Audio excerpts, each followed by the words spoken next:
I welcome everyone. Thank you for being part of us. Thank you for all the panel that I'm gonna talk to soon. And thank you for everyone that's with us that is watching. I see we got a lot of participants. So I'm Omri Argaman. I'm a CMO of Zoomed with a D. These days, Zoom and Zoomed, a lot of people are getting mixed up. So we're not the big Zoom. We are big, but we're Zoomed with a D. In 60 seconds, Zoomed is actually, we're a public company in the Toronto Stock Exchange in Canada. We've been in the industry for a long time. We have one platform with two products on it. The first product is for publishers. We offer site search or an app search ability. That means a search engine for their content and their internal assets. That's one. The second side is we have a platform for user acquisition for advertisers. We reach 90% of global media, and we manage all the journey of user acquisition. What's special about our platform is just that it's connected to more than 600 media sources. So that's us. I did it really quickly. What we will do here, I'll go one by one with our great panel that's with us. Some quick personal questions, individual questions, and from that point, we'll talk some general questions. And we'll be happy to hear some Q&A from you guys at home there. So if everyone's okay, we'll start with this. We got until 11 London time. So let's start enjoying this great panel that we're starting. So who's with us? We got with us Tiago from Peak Labs. We got Tina from Memorize. We got Ryan from Revolt. We got Charlotte from Depop and Lauren from Kuva. Guys, if it's okay with you, I'll go side by side by each one of you. I'll ask a bit about yourself, your company, your role, and one positive outcome from working at home. We're on the positive side, we're all positive people. So we try to think one positive thing from working from home. So Tiago, is that okay? I'll start with you. A bit about yourself, your company, your care role, and one positive outcome. Cool. Hopefully everyone can hear me right now. So my name is Tiago Monteiro. I'm Director of Growth at Peak Labs. We have one flagship product called Peak Brain Training. We partner up with different universities across the world to develop games that can actually improve different cognitive abilities that you have. So from memory to logic to language skills, for example. We've been in the market for some time now, so it's it's quite a mature product, and we are trying to now look for new products around wellness and training, of course. Now, as Director of Growth, of course, is like a title that's going around, and it differs from company to company. So for Peak, the growth team looks for the user acquisition side and also the retention.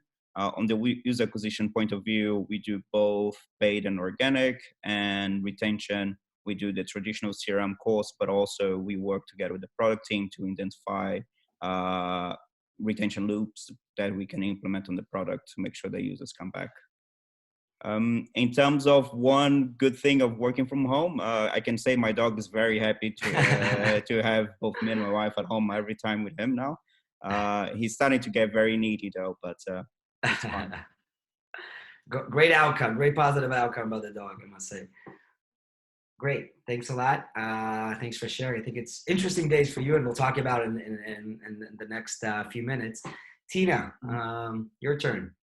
Hi, my name is Tina, and I work at Memorize. Memorize is a language learning app, and we cover about a little over 150 language pairs.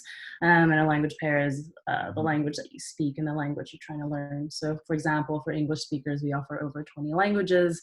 And I mean, right now, it's quite a different time for us versus a lot of I think companies in the market, and I'm really trying to make sure that we fulfill our objective of bringing a real world learning experience to the language learners. And I think more importantly now so than ever, we're kind of yearning to be closer to the outside world as we're all stuck inside. So a little bit about what I do. I'm actually the digital acquisition manager. So me and my boss at the moment, we currently cover all of paid social, display, PPC, ASO, SEO, and affiliates. So basically all of your performance marketing minus CRM for Memorize, as we're a very small team, and just trying to bring in as many new users who then subscribe as possible. And then we have CRM to retain and monetize them further. One good thing about working from home is that I no longer have to commute. I also no longer have to think about what to wear. I've pretty much adopted Mark Zuckerberg's method of wearing the same thing every day. So I know exactly what it feels like. I'm comfortable and I can focus on my work. And I think it's actually made me more productive. So it's been quite good. Great. Love it. Okay. Let's move to Ryan. Hello, everyone. Hi, everyone. My name is Ryan. I've been doing sort of growth and marketing across Europe and specifically focused in the UK and Ireland for Revolut. For those of you that don't know, Revolut is a financial super app where all of your financial needs, requirements, we hope to one day build into one single app. From the ability to do trading, buying and selling cryptocurrency, managing a budget, saving. In the past sort of 4 or 5 years, we've acquired over 10 million users, and we are the fastest and I believe now the most valuable fintech app in Europe. We just launched in the US very, very recently, and we're looking to scale our product out to everyone from the age of 7 right the way up to 100 plus. And yeah, some of the things I'm enjoying from working from home is, I agree completely, not commuting, so not having to deal with the metro, the tube, none of that.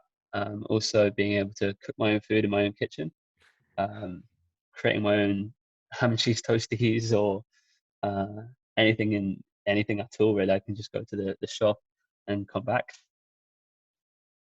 Got it. Great. Okay. Charlotte. Hey guys, I'm Charlotte and I'm from Depop, where I'm the Senior Performance Marketing Manager. A little bit about myself. Previous to Depop, I've worked at quite a large range of companies. So I've worked from travel, agency side, fashion startups, so pretty varied in terms of experience. For Depop, for those who don't know, is a fashion marketplace and overall creative space. Where users can buy and sell unique fashion items. I would guess one good thing about being at home now is finally not putting off all those things around the house I've been saying that I would do. I now have more than enough time to actually get to them. Good. Sounds good. Yeah. Lauren, thank you. Lauren, how about you? Hey everyone, I'm Lauren, head of growth at Kava. Been at Kava for about 3 years. Previously, I had my own startup, which was a dating app. Spoiler, it did not work out for various reasons, which I can go into if anyone wants.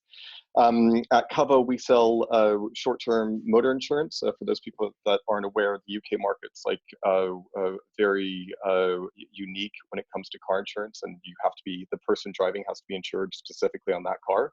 So borrowing cars is quite difficult to do over here. So we basically allow people to do it very easily, get insured very easily through an app, anywhere from an hour up to 28 days. And we're also about to launch a new long-term motor proposition. In terms of our focus at the moment, it's really been focusing on optimizing through the funnel. We now are shifting into focusing on retention of our users, which is a new thing for us because we're a relatively ad hoc product, and really just building out the team and developing new acquisition channels, be they organic or paid. Things for me about that I've enjoyed about working from home is that I've never really thought I would ever really enjoy working from home that much, and I'm actually really am enjoying it, and I'm much more efficient with my time because I have a 2-year-old daughter and a dog. So when I have that quiet time to do stuff, I really do it now, and so it's like laser-like focus, whereas before I would procrastinate a lot more. Great, thanks. So thank you all. If I'll take everyone's positive working from home. So on my side, I feel all the same. And I think my point that you guys, as you said, Lauren, I think being with the kids more, that's a great advantage. You just see that you work into the night, but that is a great advantage, as you said. You're trying to be we're all learning to be a lot more efficient. Okay, guys, thank you for sharing this. the next step now, we'll move into individual questions. I think each one of you is in a different business, a different type of app with digital asset. It's very interesting to see how you guys are planning to grow this year in 2020 with everything that's going on with COVID. So I'll start with Tiago. We'll do the same. List. Tiago, I would think that these are great days for you. And people have a lot more screen time. They're looking to operate their brain maybe a bit more. How are you? I believe you're growing. Tell us a bit. Share with us. I mean, if you are, and what are your plans? How are you going to take advantage of this actually on your side? Yeah, it's definitely a good time right now. So as you mentioned, people have slightly more screen time, but also finding out people are trying to get new habits in place. It's a great time for someone who has some sort of well-being aspect to the product, in my point of view. But also, on the paid acquisition side, CPMs are going down because the big e-commerce players are starting to leave the market. So there's a open space for anyone who is fully digital. So we got, it's kind of a perfect storm, let's call it. So we have cheap traffic with a high probability of users trying to be interested in trying something new and trying really going for it and creating a habit of using our product, which is great. In terms of changes for the year, it's more that I believe that this is not going to last forever. Of course, I'm not an expert, but no, at some time later in the year, we'll all go back to work. So just think about all these big e-commerce players who saved a lot of budget throughout the year so far. They're going to flood the market. So we are basically front loading our budget right now, doing the most acquisition that we can. And then when things go back to normal, we'll probably focus on activating and re-engaging the users that we acquire on our database. And did you change any tactics? I mean, now that you're focusing on acquisition, new channels or new data sources or anything new that you're doing? We increased our threshold on ROI. So we manage our campaigns, our acquisition campaigns on ROI targets. So we decreased our ROI targets so we can be more aggressive at this point, and we are focusing on spending as much as we can right now, acquiring as much as we can quite quickly. We added a few more new pure acquisition channels as well. I'm not going to mention which we're testing. But yeah, the idea is get as many users as you can on your database. So afterwards and later in the year, we'll just retarget them and send them emails and whatnot to make sure they come back. Got you. Thanks a lot for sharing that. Okay, Tina, I think I would say also, in your case also, it's different content, a different type of app, of course, maybe a bit different audience or different state of mind when using it.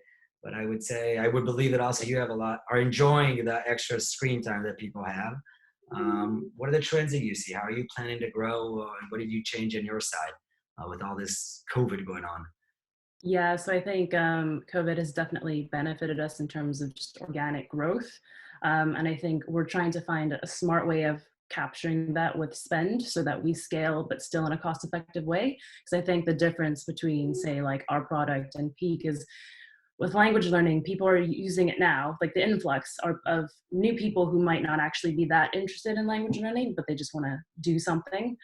So we're really trying to focus on how do we make sure we spend money on the people who are going to use our product and pay for it and stick around, and not just people who are going to use it for a bit, and when they're allowed to go back outside and do real world things, then they don't need it anymore. And I think, so from an acquisition strategy, we are scaling and we're going into new channels. We launched PPC recently, whereas historically it's just been very app focused in terms of marketing. We're working on SEO, working on discoverability. But ultimately, I think as a business, we're trying to make sure that we take our product to what we want it to be, because we don't think it's at the stage where it's really fulfilling our goals of bringing the outside world to people on an app. And we think that to win, you in the space, which is really, really competitive right now. Every couple days you see some new language learning company or existing one providing, like 3 months for free or all sorts of offerings. And it's a question of, do you compete against that and try to offer 4 months for free, or do you find a more long-term strategy that's going to allow you to actually grow your revenue in the long term? And we're choosing to put on building a product out and scaling with ROI heavily in mind. And ultimately, I think the biggest change is just in creatives and making sure our copy and our assets align to the situation right now about being at home and how a product benefits you while being at home based on needs, rather than the usual messaging. And we've seen that it's worked quite well. Great. One question to you I have, what, do you see your costs changing now? I mean, are they going down, going up? Acquisition costs, I'm not talking, of course, organic is growing, as you said, but do you see costs changing on your side? Yeah, definitely. I think my Facebook campaign that I've started running a week ago, the costs are about like 30 to 50% lower on CPI, and the CPAs are also down about 40%. So yeah, definitely a good time to spend money right now. Good, good. Happy to know. Happy to hear. Okay, thank you. Thank you for that, Tina. Ryan, you're also on a bit different type of app. What do you see that is changing? Amounts, quantity, type of users? I mean, also you're in a very interesting time, I think, with COVID, financial side. What do you see that is changing on your side, and what did you have to change in order to grow? Yeah, of course.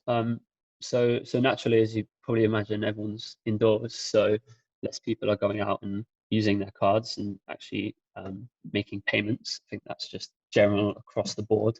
What is interesting though is seeing kind of where that payment behavior is actually shifting towards, such as increase in kind of one-off spending in grocery stores as people kind of hoard their toilet roll and get everything that they need to kind of bunker down and get through this situation. But also seeing kind of certain areas of categories of payments go up, such as gaming and people buying more music and kind of things to keep themselves entertained whilst they go through these situations. Even seen an increase in extermination services for a brief period as people clean out everything in their houses and such. But yeah, so even as well, like trading and crypto, we're seeing bigger volumes getting with kind of more of our more active users through our metal plan or of our trading platform and our cryptocurrency platform as markets kind of go up and down, and people who have the knowledge are sort of trying to take advantage of that, trying to see maybe opportunities in the long run. Yeah, so that's a lot of the things that are going on at the moment and what we're seeing. And then in terms of growth and sort of how we're adapting to it, I think very, very similar, all of us here, really looking at kind of ROIs of what we're getting for each channel, dialing down those that have a bit higher ROI, and actually scaling up certain channels that are actually doing better for us. So CPMs are down, CPEs are also down. But again, with are people going to be switching to accounts, bank accounts? Are they going to be even if they're ordering the cards, it's hard to get them to become daily active users at the very, very start during this period, because they can't really spend it on much really, except for going to the shop or buying a few things online. Even that is slowing down. So, but in general, we're still doubling down on our activity. It's normally companies who kind of put a lot of pressure on growing in times that are difficult are the ones that kind of reap the rewards later down the line. So that's how we see it. We see it as a really good opportunity. And do you see, one question to you, when you're after COVID, post-COVID, everything that's going to happen, I mean, do you think, how are you looking at what people's habits, are they really going to change, I mean, on your side and stay them? What's your belief? Well, our goal as a company is to increase kind of daily active users. That's our priority. So I think we will build more features and more products and services that encourage that and move people away from what the habits of Revolut as a product previously was very sort of travel orientated. People are always using it to go abroad because of the exchange rates and the kind of the discounts on commission that we provide people. So I think what will happen is because people will be, say, traveling a little bit less as a habit going after COVID. We hope that as a company, that they'll move towards kind of just using it as their sort of daily card. So that's one of the trends that we see as a company happening. Great. Thanks for sharing. Okay, Charlotte, totally different type of business. How are you going with COVID, and what are your growth plans? I don't know what to think. I mean, are people, you work with designers and clothes and fashion. Do they have more time now to work? I mean, do they produce more, or the opposite? I'll be happy to hear from you. We've actually seen some really like inspiring trends within our community, which has been like a real pick-me-up in some of these more uncertain times. The UK, we've seen a significant increase in the number of people actually finding those unique items in their wardrobes, creating unique items and starting to post them onto the app. We've also seen the US actually had one of its best days last week. So still a fantastic indicator of the growth that we're still going to see throughout COVID-19 episode. In terms of like how our marketing strategies are changing a little bit, we have pulled back in terms of performance marketing. We think that we felt that some of our messaging wasn't super appropriate for the time that we are now in. So what we've really focused on now is actually inspiring our community to keep creating, to keep posting, finding those unique items, and obviously keep selling safely. Got it. Okay. Thanks. Lauren, how about you? You're also in a different type of business. I would say people are driving, of course, a lot less, if at all. So how are you actually tackling growth in 2020? With COVID going on, I mean, do you see you guys growing? Do you have an opportunity that you see you're going to maximize? How are you tackling this? Yeah, so this whole situation has actually been really interesting for us. So like for an app that's based on movement, we've obviously taken a little bit of a hit, but not nearly as much as we thought we were. And basically what we've seen is that whilst we've seen a decrease in recreational users, we've seen a massive spike in people using us as a utility proposition, whether it be like helping going to shops themselves, or going to shops to other people driving to work because they can't use public transport, the trains or anything like that. And that's actually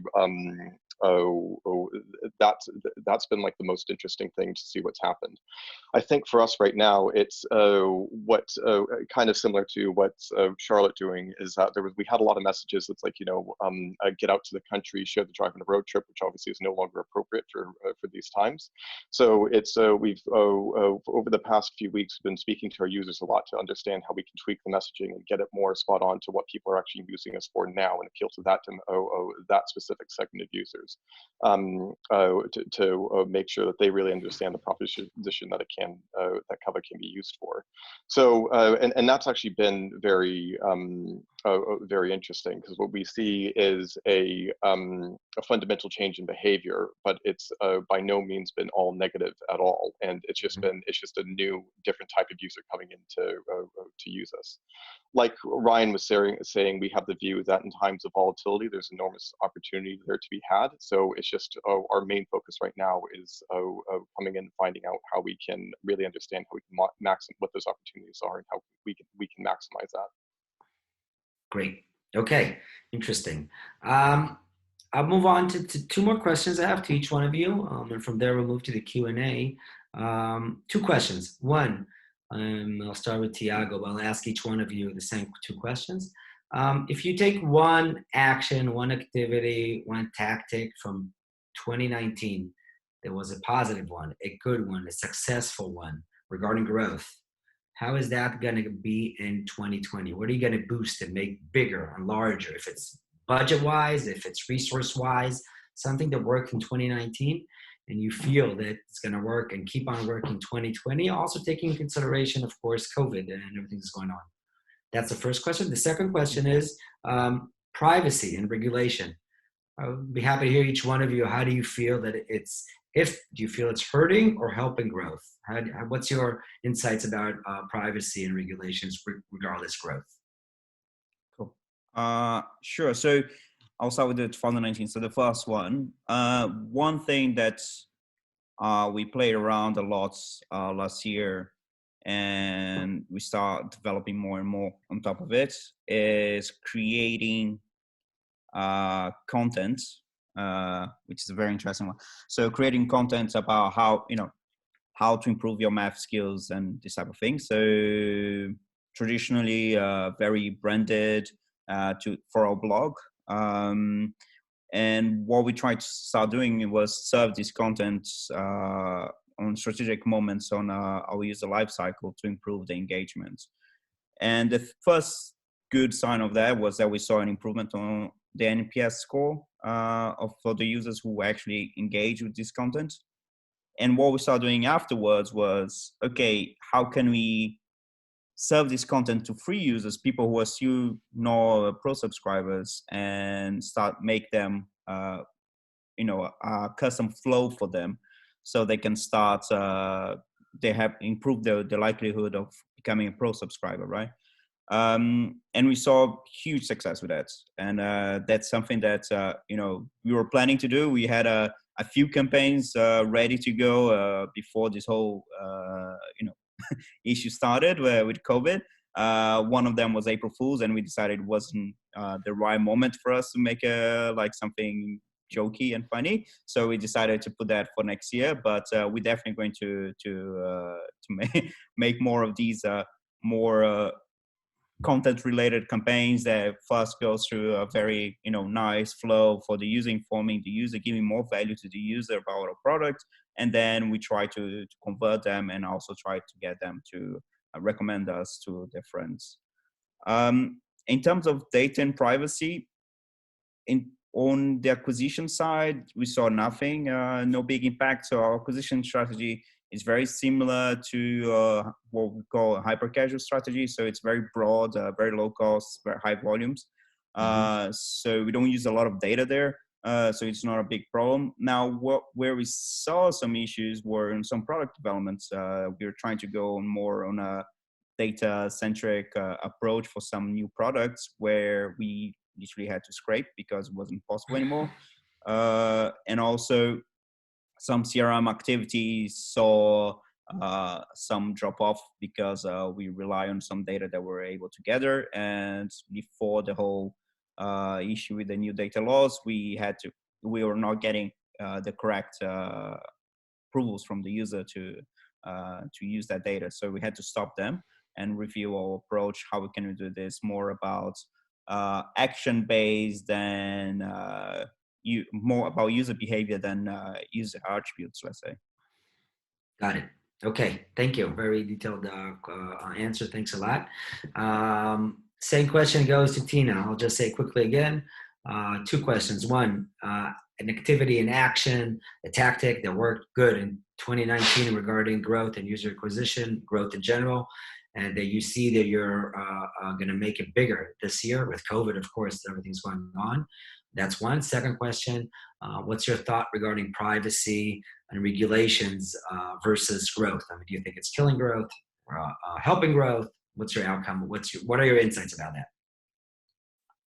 So for the first question, I think, so last year in April, we rebranded. We completely changed our image from purple spaceships to this bright yellow, more like simpler interface as we were trying to shift into a different stage of our product and kind of reinvent ourselves. And originally when we first did that, a lot of people were upset, existing users, and protesting. But as the year went on, I think people started to understand where this was going, and it was going towards being more about real world learning, having like immersive videos of locals teaching in the app. And at the Q4 of last year, we started making creatives that were more focused around that, about not just like, oh, have fun, learn, play games, compete against friends, get points, but more about like, learn to speak like a local from locals, so you can build the confidence to, go and actually do that in real life when you go to Barcelona. So instead of being a tourist, you can actually go and understand people and participate as if, you or someone who's from there. And I think that is more important now more so than ever, right? Because people aren't allowed to go outside, and being able to be part of that immersive experience means that they get to experience a bit of the outside world inside. So I think capturing that idea and building on more of that concept, but in a more playful way. So trying to be a bit cheeky, a bit funny, because right now, like, you know, as much as people want to just do things that enrich themselves, they're also kind of lazy, and they want to do things that are easy, go on TikTok, watch TV. I know I personally have watched a lot of Netflix, and I think incorporating elements of how they're like bite-sized and fun and a bit of humor, we've seen it work quite well. So basically the combination of what we were working towards last year as a brand and adding the element of like the barrier to entry to using this and learning is really low at this point for anyone. You can start, you know, 5 minutes and you'll get something fun out of it. We've seen that work really well, especially now. And then for your second question, I think historically, because the only data we've asked for is someone's email or username and a password, we've never really had much to use from their personal information. It's really just been about events in the app, like what are they learning, where have they gotten to, how frequently they engage with the product. So from that side, it hasn't really impacted us very much. I think from the advertising side, a lot of audiences that you would see on Facebook are no longer there, and especially in an area like language learning, which is really broad. You kind of have to really hone in on the ones that are very in market, because you're competing against things like outside, like learning in a program that costs thousands of dollars or pounds, and you have to be quite smart about what you bid on and what you target. And a lot of those targeting options, especially in Europe, have disappeared. So having to be a little more strategic around that, especially as we mainly focus on acquisition instead of retargeting. Nice, thank you. Okay, Ryan, moving to you. 2 questions. I'll ask them again for each one of you. We'll hear them 5 times this panel. Again, privacy and regulations. How and if do you feel they affect your growth? That's 1. And 2, out of 2019 plans and actions that you did, 1 action or 1 tactic or 1 channel that you're gonna make bigger this year in 2020, taking consideration, of course, also COVID. So something that we did last year, I'll start with that one first, is referrals became a really big source of growth for us. We were testing it quite heavily last year, and towards the end, around sort of September time, we really kind of turned on the heat and really doubled down on it. And then as we kind of began to learn a bit more information and insight on the sort of value of our customers to us over sort of the long term, we were able to kind of adjust these referral acquisition targets to allow more people to essentially come through that channel. So doubling down probably on referrals again this year, people being indoors, especially in the short term, they might still be able to refer a friend and get a little bit of extra money for their groceries or whatever they're looking at. Another thing which was more sort of on an engagement aspect, as we rolled out our perks feature start of last year properly, as we have a big shift towards driving daily active usage, increasing perks and kind of cashback and your data usage card. This is actually increasing the likelihood that we'll resurrect users who haven't been using the product in the last couple of months or weeks, but also as a way to just keep people engaged and connected to the app as we kind of roll out new products and features that are good for daily usage. And the last one is influencer marketing. So we've been doing, I've been running a lot of tests earlier last year, and then we kind of started scaling it up and building a kind of in-house process, which was pretty much fully automated. And that's acquired us a good amount of users as well as kind of getting the sort of brand recognition and brand awareness that comes with all of this.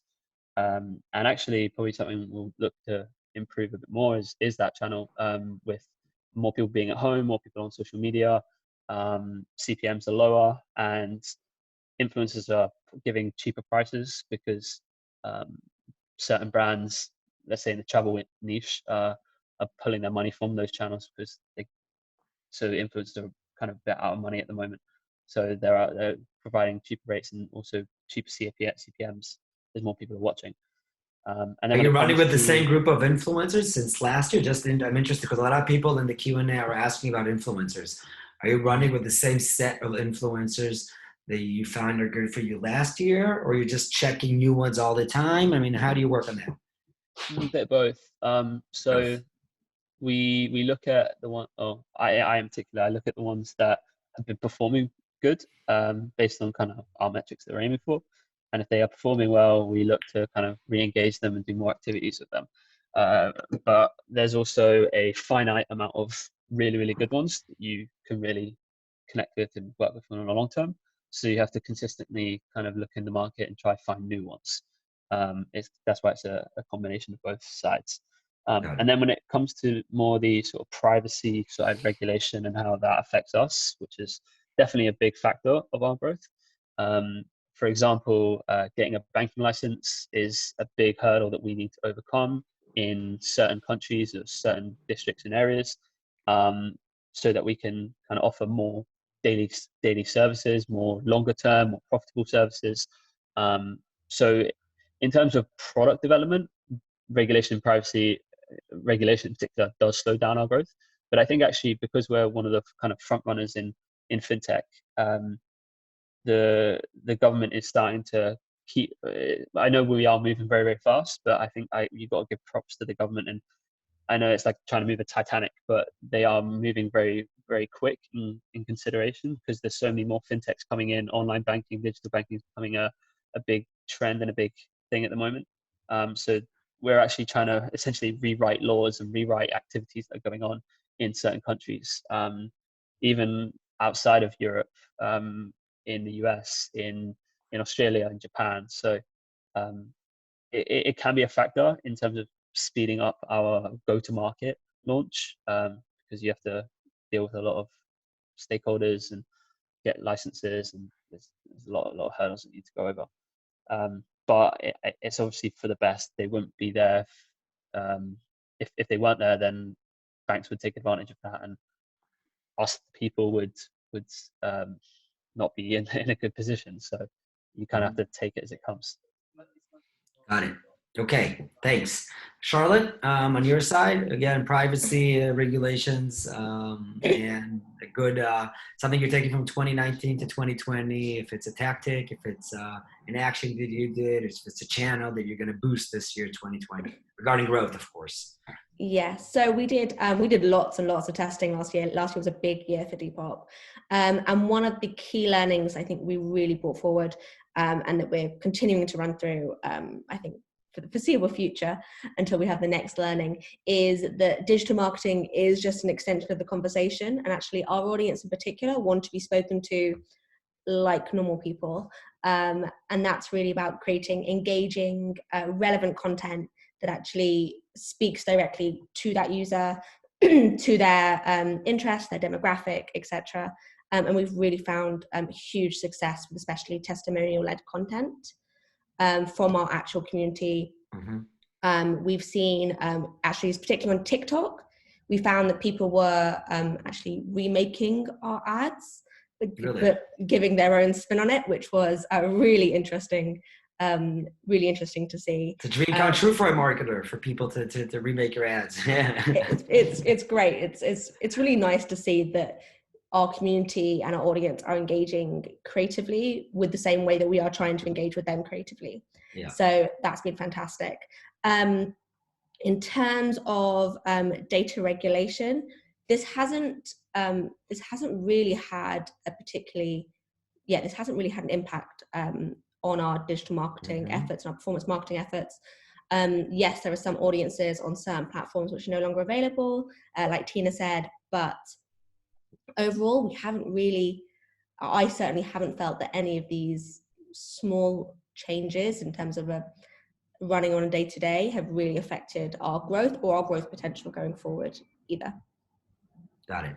Thanks. Lauren? Your turn. You need me to go over the questions again, or we're okay? No, I think I can remember them. Okay. So practices that we're bringing over from 2019. So basically in 2019, we were focused on scaling the channels that work for us, as well as developing new non-direct response channels. And we've seen a tremendous amount of success in SEO and content. And essentially because people, car insurance is like you're legally obligated to buy it. So people buy it, but they don't really know what they're getting into. And there's a lot of misinformation going about there. And like there's a lot of that content is done extremely poorly. So we've just done like a massive push, which we've continued into 2020, which is building out more guides to really explain to people in relatively simple terms, because a lot of people needlessly overcomplicate insurance in general. And content that's engaging about what they need to do if they cancel, like, you know, can they do this? Basically all these are questions. And we've seen a lot of a tremendous amount of uplift in organic traffic from that. We've also done a big push. 2020 was going to be a big push into out of home, because we saw a lot of success in that in 2019. A lot of that's now had to be put on hold with Corona, but thankfully we've got some very understanding media owners who are happy to push those campaigns back for us. So we're really lucky about that. And in terms of regulation, as an insurer, we hold like a tremendous amount of KYC, or there's like know your customer information on our users, and we've always been like very careful, and we've been quite onerous with the way we interpret regulations. So we actually haven't really been that affected by any new regulations that have come in, and also I think that a lot of the stuff, the more hacky stuff that was being done before, like sort of like, you know, uploading contact books and, you know, spamming through SMS and stuff like that. It's just, you know, that's a bygone generation which needed to, you know, had pretty much run its, run its course anyways. So it's like in terms of, we look at how to basically recruit users responsibly and sustainably and you know, honestly, rather than going through I guess more into like the dark arts side of things. Okay, thanks for the answer. We don't really have a lot of time left. We got 2 minutes left. So I'm going over quickly some questions, guys. Thank you first for all the audience that's engaging with us here. Sorry, Omri. Yeah, we can go a bit over, I think. Yeah, we don't have a hard stop at 11. So yeah, we can do, if people can stay for, you know, 10 minutes of Q&A. That's great. fine. Yeah. There's an advantage of a digital conference, I understand. Okay, no counter on your side. Okay, so I'll go quickly. I'm going over all the guys, whoever's watching us, feel free to ask more questions. I'm going over the main questions. I'll see what's relevant here. So one moment. What's your tips, all of you? I mean, you all are pros, and each one of you is a bit in a different industry, and most of you, it looks like COVID's going to do good for you. Most, not everyone, but what are your tips for apps that have nothing to do from using them from home? People are asking here. I mean, if I have an app is it for home usage? What are your tips as growth managers and digital managers for clients like that, for advertisers, for apps like that? Feel free to jump in with an answer if you have. I think so. I'm not on that situation, but I can give my 2 cents on this situation. Well, what I would try to do is reduce acquisition and just try to keep top of mind as possible for the existing user base, so they don't churn and they don't forget about us. But apart from that, I would avoid spending too much money on this and save for a better time. Okay. So just to repeat the question, it was along the lines of, you've got an app but if you're at home, there's no point, no one can use it really. Is that the question? Yeah, if there's an app that is unrelevant for usage at home, something that home doesn't help me use the app more. I mean, what are your suggestions and tips for apps like that? What should they do now? I would say community right now, especially in coronavirus situation, is essentially more important than ever, and people are finding community more online. So I would say finding your user base, putting them in a group of I don't know, a Facebook group or another app that does groups, and finding a way to, well, they're all on your app for a reason, right? That your app is usually solving a problem. So is there a community spirit that can be created with all the people who that app is solving a problem around? And can you create content for them, even though they're indoors? Can they consume content that is going to keep them from trying to learn more about how to fix that problem? Or can you find ways to create community engagement that keeps them, as Thiago said, top of mind, your app top of mind, your company top of mind, but also build the brand in the meantime? Okay, thanks. I see some people asking about TikTok. Did all you guys try TikTok as a channel, as an advertising channel? Does it work? Tiago's there is. I see you have a lot of experience with TikTok. I mean, what are your outcomes? I mean, is it the big buzz? Is it really working for you guys? I mean, do you think it's going to keep on working? COVID, non-relevant to COVID. TikTok as a subject, and we'll do it fast with fast answers. Yeah, Tiago. Okay, so we tried, it didn't work for us. We spent we tried different approaches, but we found out the audience is quite young. Okay. And what geos? We do TikTok also as part of our platform. I'm interested in, because there are geos that TikTok is pure youngsters, as you said, but there are other geos that TikTok we see in Europe and in Asia also. I mean, people that are more than the average 12, 14, 15, 16 on TikTok. So in what countries are you talking about? So we tested maybe around November to January this year. We tested in US, UK, and another European geo, which I can remember now. Pretty sorry about that. But yeah, we found out all the traffic that we acquired. One was we couldn't ever get the CPIs low enough to justify the cost. And the traffic quality for my product wasn't there.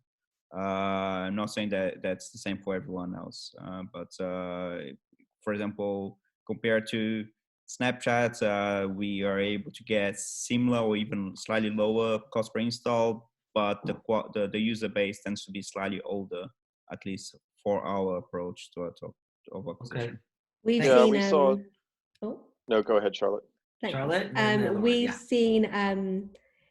We've seen some really amazing growth opportunities with TikTok, and it goes back to my original point about speaking to the audience in a really authentic way. That's where we've seen the most growth potential within TikTok. It's still a pretty new platform in terms of advertising, so there are some limitations there, but we found a really engaged audience, especially so our main markets are UK, US, and Australia.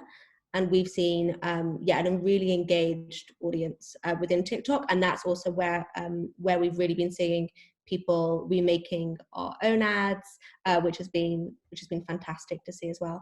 I'm really sorry, I'm going to have to jump off. I've got another meeting now, but thank you very much. This has been fantastic. Thanks a lot. Thank you, Charlotte, for your time with us. Okay, Lauren, do you want to answer that, or you had something to say also about TikTok? Yep. It was really just to echo Tiago's comments. We do a tremendous amount of acquisition through Snapchat, and it works well because they have a young demographic. The demographic of our product skews pretty young as well, and we were hoping to see the similar results for TikTok. But I think it's just the ad platform is very rudimentary at the moment, and I think if you are either you can do it just for awareness, but if you're looking for like direct response acquisition, it's just not suited for purpose at this point in time. And then you have to be quite careful because it does skew very, very young, even in comparison to Snapchat. So you really have to make sure that you understand, for us, can we actually even cover that user at all, rather than are they going to buy it from us, which is the big challenge that we saw. But I think in time it'll actually, as that platform matures from the ad product side of things, you should see some enormous potential there for growth. Okay, thanks. Anyone else about TikTok, or can I move to the next one and I'll do it fast? I was just going to say that we're not advertising on TikTok, but our social media team is using it, and they've seen a lot of growth and engagement. So we're using it more as like a brand awareness and educational piece, and then hoping that that brings Memrise to front of mind for when they do decide to actually go and spend money on their own. Okay. I like here. There's a question someone's asking: which one new paid channel would you recommend testing in 2020? You guys have something without diving into new interesting channel that people didn't think of, or maybe they did and it's very common? Anyone? Okay, we talked about that. And last question, one moment. Do you see any, do all you guys have also web actions? It's all pure native apps. Do you any, Tina? Yeah, so we're trying to improve our website because the website has quite a different experience from the apps. We also have like flashcard and other courses on the website. So that's actually been quite in demand right now because people are not going to school anymore. So we've seen growth in that. And we're also trying to capture some more organic traffic through SEO and some of that. Okay, so I think we touched most points, and if not all, almost. If you guys have anything else you want to give tips to anyone, feel free. And if not, thank you all for being part of this. I must say, on my side, really enjoyed it. It was the first time for me, as for all. I hope all our audience here, that almost 500 people, enjoy this session. James, thanks for this. I think it was great. Yeah, great. Thanks, guys. Great to see Who you needs a all. physical event? Yeah. Stay at home in my pajamas. That's great. Exactly. Well, hopefully next time we will be back in the real. But that was absolutely great, guys. Really appreciate you all taking part today and hopping on yet another kind of Zoom interface. And yeah, it was really great. We've had nearly 500 people join. Thanks to everyone for also joining today. Thank you to Omri for moderating that. I thought it was great, and really good discussion there.